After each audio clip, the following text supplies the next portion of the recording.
प्रणाम बाबूजी। खुश रहो बहू।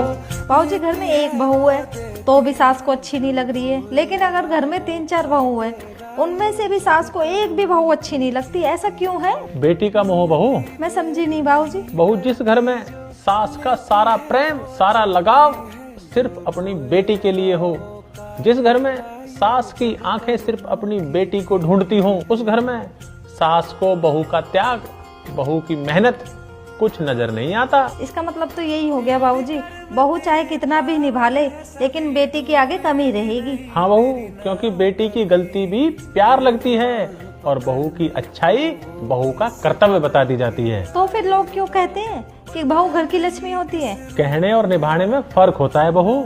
जिस घर में सास को बेटी से अति मोह होता है, उस घर में बहू कभी भी परिवार का हिस्सा नहीं बन पाती है। और एक परिवार के लिए यही सबसे बड़ा नुकसान है।